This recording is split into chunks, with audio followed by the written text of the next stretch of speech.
What's going on, everybody? Welcome to Lunar Beaches Crypto, where we ride the waves of the crypto market all the way to the moon, or any market. Thank you for joining me. I am Lunar Beaches Crypto, and in today's video, we are going to be going over fair value gaps. Now, I heard someone say earlier today that a fair value gap is just an energetic move. That is incorrect. A fair value gap isn't just one candle, it is 3 candles, and they are high probability fair value gaps and low probability fair value gaps. And I'm going to go over each in this video.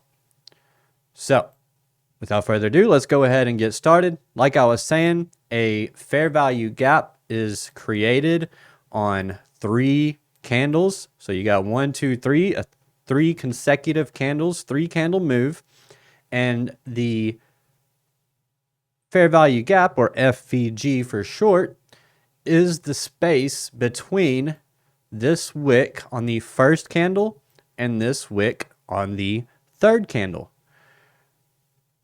So what we do is we take a box and we connect those 2 wicks and we pull that out.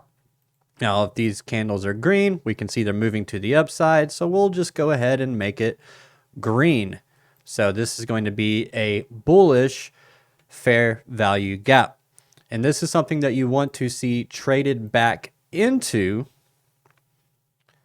And then from there, you make your decision on your lower time frames. What you want to look for is a reaction off of that fair value gap, from which you can enter a long. In this case, you put your stop just below the fair value gap, and then you target either a 2R, a 2-to-1, or 1-to-2 risk to reward, or you target a liquidity pool like an order block, another fair value gap, or equal highs and equal lows. Now, context for fair value gaps is a must. You can't just take any fair value gap and expect them all to play out the same, because they won't. Context matters when it comes to fair value gaps.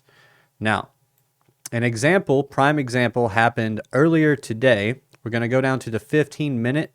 I like 15-minute fair value gaps the most for intraday trading. What I try to do is I want to find fair value gaps that happen at certain times in the market. Now, in this instance, we actually have overlapping gaps, which this actually can be an inversion fair value gap, but that's going to be more advanced on our fair value gaps. We're just going to go with the basic, okay? Now, I'm just going to turn on this indicator real quick so you can just see right here, this line right here is the 9:30 open on the stock market. As soon as, well, prior to that, actually, the 15-minute candle just before the open, we get a close below this low in here. So market structure is part of the game when it comes to fair value gaps. We have the push to the high. We have traders getting trapped in the highs and price quickly moving away from them. Okay? Then we get a close below this low right here. So we get a close below that low. Let's go ahead and draw a trend line on that low. We see that we do get a close, candle body close, even just slightly, right below it. Market opens up. We quickly move to the upside. Let's go ahead and get rid of the indicator real quick. Market moves to the upside. And we see this big wick, and then we see a big push down. And what that does, once we get into this next candle and we close down here, now we have created a 15-minute fair value gap after a change of structure, and right at market open, after market open, right after market open. Really, I mean, it's the first 15-minute candle, and it creates a fair value gap. Now we're going to take the wicks from the first candle, this candle right here, and the third candle right here, 1 and 2 and 3. Like I said, just 3 consecutive moves. If they are all the same color, they're all bearish, they're all red, or they're all green, it makes the fair value gaps a bit stronger. And if they overlap high time frame fair value gaps, it makes them even stronger. So we can go to the 1 hour real quick, and we can see that the 1 hour did create a fair value gap. However, the gap that we're playing off of, or that we would play off of, isn't created until after we make the play. But we do see this inversion fair value gap over here, which, like I said, is a little more advanced, but that is when we create a fair value gap and we just shoot straight through it. So it wasn't respected the first time, or it wasn't respected as support, I should say. And without getting too much into the details, we could have seen that coming because of this price reaction coming off of this high. We just get that big push down. We get that inverse fair value gap, and that overlaps on the 15-minute here. We also have another inverse fair value gap here on the 15-minute. So this area is definitely one that I am interested in looking for a potential trade. Now, because we did come down and take out this low, and we've already shifted structure from the morning, from the pre-market, I'm going to be looking for shorts. I'm going to go ahead and change this to a red or purple rectangle, signaling that this is going to be a bearish fair value gap. And then I'm going to mark this low that is created before we move up here, okay? That's the low. That's going to be one of my targets. My primary target, probably, because this is going to be a pretty high risk to reward trade. Now, am I trading off the 15-minute? I can. But what I would prefer to see is, now that I have my 15-minute drawn out, when I drop down into the 1 minute or the 3 minute, I want to see reactions within that fair value gap. Let's go down to the 1 minute. And then from here, we can see we come into the fair value gap, and twice we just barely pierce into it and then close below it. That for me is enough for an entry. We'll go short on the next candle open. We'll place our stop just above the fair value gap high, and then we will aim for the next swing low, giving us a 2.78 R, a 2.78 risk to reward. Now, once we break this low here, this is just a little bit more of advanced risk management.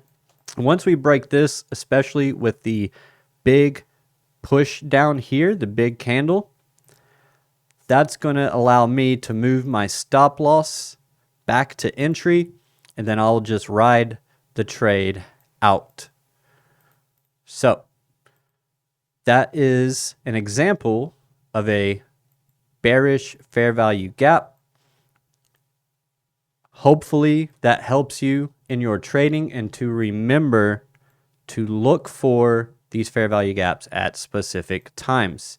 Now I'm going to go back into last week. We're going to go, let's just pick a random day. Let's pick a Tuesday. Let's pick last Tuesday. We're on the 15-minute. We get the 9:30 open. Is there anything happening prior to the 9:30 open? No. I don't really see much of anything. Now, London's a little tricky. Now, I'm only going to be playing off of New York personally. So I want to see if I can find anything in here. I don't see anything that screams we need to be taking a trade off of anything other than this inverted or inverse fair value gap in here. And this one actually comes right down to it right here and then pushes away. Now, what's key with this is that we come down, and the first thing, what do? We come down into a previous imbalance. So it's going to be this fair value gap here. We come down into that, and then we push away from it. Then we get a bullish candle close above this last high here. And then that's actually where we push down into the fair value gap. So we can either take the trade off of the inverse fair value gap, which again overlaps another bullish fair value gap. And then from here, since we sweep the Asia low, we come down into a pool of liquidity. We get a big push off of that, and we come down into the inversion fair value gap, or just your basic fair value gap. Now, I would probably play the inversion. Inversion fair value gaps playing the overlap, another fair value gap, are very strong levels typically. So I would just be placing my long here, putting my short just below the fair value gap, and I'm going to aim for the next high, or just any kind of other kind of pool of liquidity, or just a 2-to-1 RR. So if I do a 2-to-1, that's going to be right about here. You know, you're going to nail that trade. Or if you aim for this order block right here, so this is the last candle before the move down. We'll go over order blocks in another video. Or you can go all the way and aim for this high here. Now there's actually, if I remove this, and this is why, there we go. See, by this time we should already be out, because we know that this wick right here, and just in general, big wick on a 15-minute, that's going to be a liquidity pool that we would want to aim for. And we do get up into that liquidity pool, and that's all she wrote right there. So 3.5, 3.56 risk to reward. Can't really beat that, guys. That's pretty great. And you get the bearish push away from that big wick, breaking internal structure. You get a pullback short from the order block, and then you push lower. But anyways, this video is about fair value gaps. So I just wanted to go over that today, because fair value gaps aren't just energetic moves. There's also market structures, context. There's needed context with every fair value gap, because if you just try to trade every gap that you see, you will get chopped up, because that's not how it works. You don't just want to trade like off of this fair value gap. I mean, how can you? How can you trade off of this little bitty fair value gap in here? Not saying it's impossible. I'm just saying it's difficult. And timing is key. You do want to make sure you are finding the fair value gaps within specific times, particularly either right after market open, within like the first 30 minutes. You want to see a fair value gap form, at least within the first,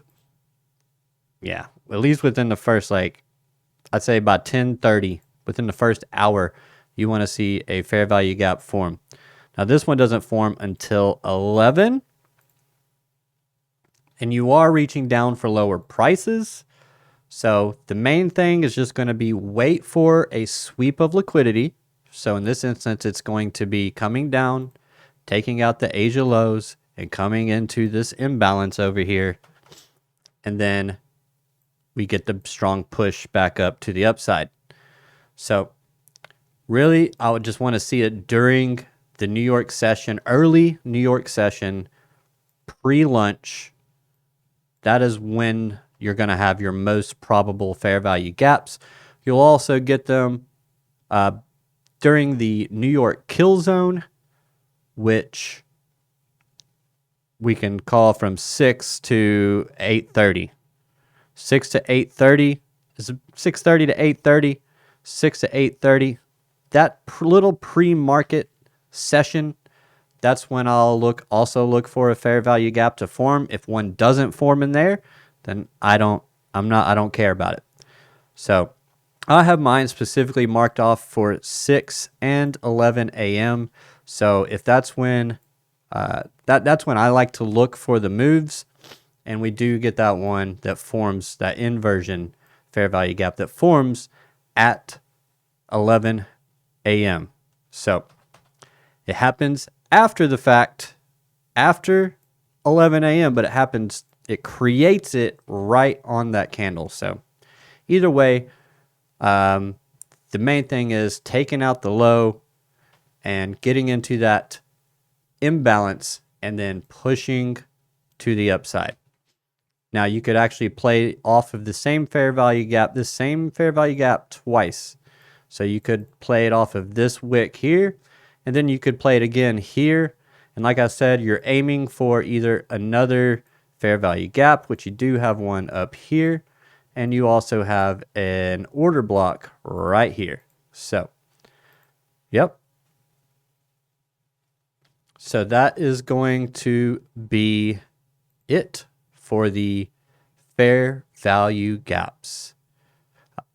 We'll go into further detail. We can go into more advanced fair value gap strategies, breakdowns, if you'd like. But you got to hit that like button and you got to subscribe to the channel. And leave a comment down below, and I will produce the videos for you guys to help you better understand these fair value gaps.